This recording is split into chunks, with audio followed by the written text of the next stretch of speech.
नमस्ते 11th class. आज की वीडियो में हम हमारी हिंदी पाठ्य पुस्तक अभिव्यक्ति और माध्यम का जो हमारा पहला चैप्टर चल रहा है जनसंचार के माध्यम, इसके अंतर्गत हम टीवी और सिनेमा के बारे में जानेंगे। जैसा कि आप सब जानते हैं कि टीवी का जो आविष्कार है वो कब हुआ था? सन 1925 में। टीवी का आविष्कार कब हुआ? सन 1925 में। और किसने किया था टीवी का आविष्कार? John Logie बेयर्ड्स। जॉन लोगी बेयर्ड्स किसने किया? John Logie बेयर्ड्स। ये चीज़ें तो बिल्कुल आपको याद करनी है क्योंकि ऑप्शन के क्वेश्चन आ जाते हैं और वैसे भी आपकी नॉलेज के लिए ये ज़रूरी है। सिनेमा का आविष्कार किसने किया और कब हुआ? तो सिनेमा का जो आविष्कार है लगभग वो 1883 को माना गया था, ठीक है। और किया किसने था? Thomas Alva Edison. Thomas Alva Edison ने, ठीक है। अब इसके ऊपर हम संक्षिप्त में थोड़ा जान लेते हैं टेलीविज़न के बारे में और सिनेमा के बारे में। दो क्वेश्चन आपके बनेंगे यहाँ पर, एक तो टेलीविज़न के विषय में और एक सिनेमा के विषय में। वर्तमान में टेलीविज़न जनसंचार का सबसे अधिक लोकप्रिय और सशक्त माध्यम बन गया है। ये बात किसी से नहीं छिपी हुई कि आज के समय में टेलीविज़न कितना लोकप्रिय है, कितना सशक्त माध्यम है। भारत में टेलीविज़न का आगमन कब हुआ था? मान लो टेलीविज़न का आविष्कार तो 1925 में हो गया, लेकिन भारत में कब हुआ था? 1959 में। 1959 में हुआ था भारत में, ठीक है। 1965 में स्वतंत्रता दिवस से 1965 को जो स्वतंत्रता दिवस मनाया गया था, भारत में विधिवत टीवी सेवा शुरू हो गई थी।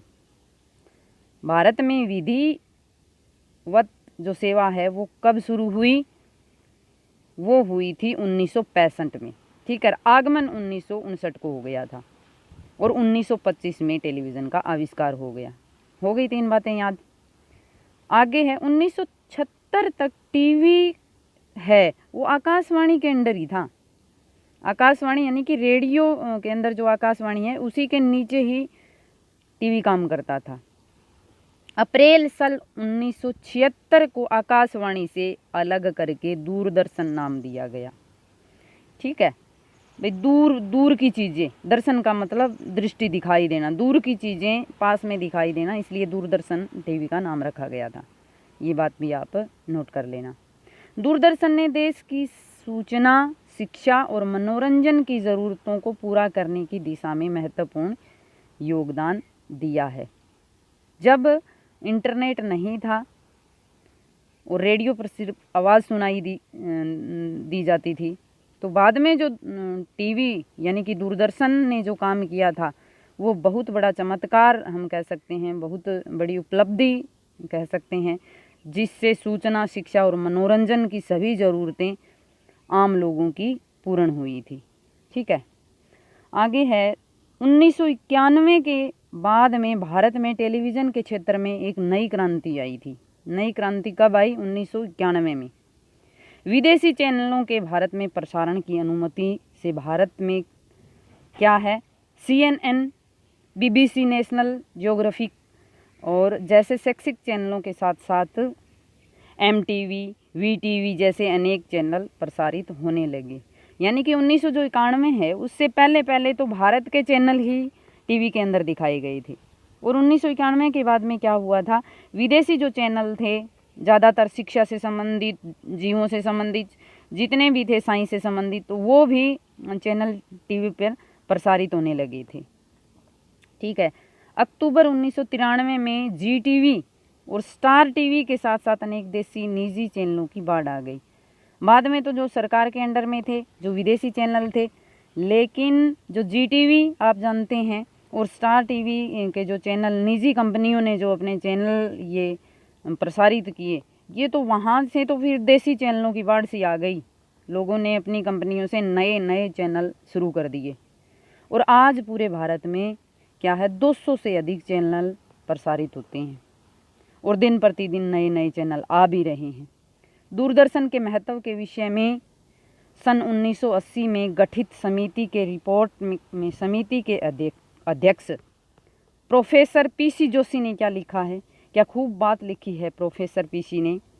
हमारे जैसे समाज में जहाँ पुराने मूल्य टूट रहे हों और नए नए बन रहे हों, वहाँ दूरदर्शन बहुत बड़ी भूमिका अदा कर सकता है। वह जनतंत्र को मजबूत बनाने में महत्वपूर्ण भूमिका निभा सकता है। मतलब शिक्षित करना, जागरूक करना और जनतंत्र, लोकतंत्र की मजबूत जो नींव है वो टीवी के माध्यम से हो सकती है। ये बात प्रोफेसर पीसी जोशी ने लिखी थी। ठीक है, तो टीवी के विषय में आपने अच्छे से समझ लिया होगा और इसकी क्या उपयोगिता है, क्या कार्य है, ये तो बताने की ज़रूरत नहीं। हम जो जनसंचार के माध्यम हैं उनमें जान चुके हैं। दूसरा क्वेश्चन हमारा कौन सा है? जनसंचार के सबसे लोकप्रिय और प्रभावशाली माध्यम सिनेमा पर टिप्पणी लिखी। सिनेमा के बारे में बताना है हमें। सिनेमा का आज हर व्यक्ति पर गहरा प्रभाव है, चाहे यह जनसंचार के अन्य माध्यमों की तरह सीधी सूचना देने का काम नहीं करता। हमें पता है कि सिनेमा है वो सीधी सूचना नहीं देता, फिर भी इससे परीक्षा रूप में सूचना, ज्ञान और संदेश अवश्य मिलते हैं। मान लो कोई भी मूवी है, कोई भी फिल्म है, उसको देखने के बाद उसमें एक उद्देश्य ज़रूर होता है, एक संदेश, एक शिक्षा ज़रूर होती है, चाहे देश प्रेम से हो, चाहे समाज प्रेम से हो, चाहे रियल हीरो जो होता है वो किस प्रकार से भूमिका निभाता है। तो वो सारी चीज़ें मनुष्य को, मानव को कहीं ना कहीं एक अच्छा संदेश छोड़ती है। तो सिनेमा की जो प्रभाव है वो भी गहरा है हमारे जीवन के अंदर। यह मनोरंजन का सशक्त माध्यम तो निश्चित रूप से है। मनोरंजन का सबसे सशक्त साधन हम सिनेमा को कह सकते हैं। सिनेमा का आविष्कार किसने किया था? Thomas Alva Edison. यह खोज सन 1883 में मिनेटिस्कोप की जो खोज हुई थी ना, उसी से जुड़ी हुई खोज है ये सिनेमा की। संसार की पहली फिल्म कौन सी थी? फ्रांस में हुई थी पहली फिल्म।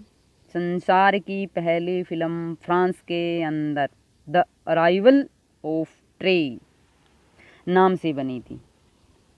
सिनेमा तकनीक का विकास बहुत तेजी से हुआ, ये नहीं कि धीरे धीरे, बहुत तेजी से विकास होता गया सिनेमा का। और भारत के अंदर पहली जो फिल्म थी वो दादा साहेब फाल्के ने बनाई थी। किसने बनाई थी? दादा साहेब फाल्के ने पहली फिल्म। कब? 1913 में। फिल्म का नाम क्या था? राजा हरिश्चंद्र।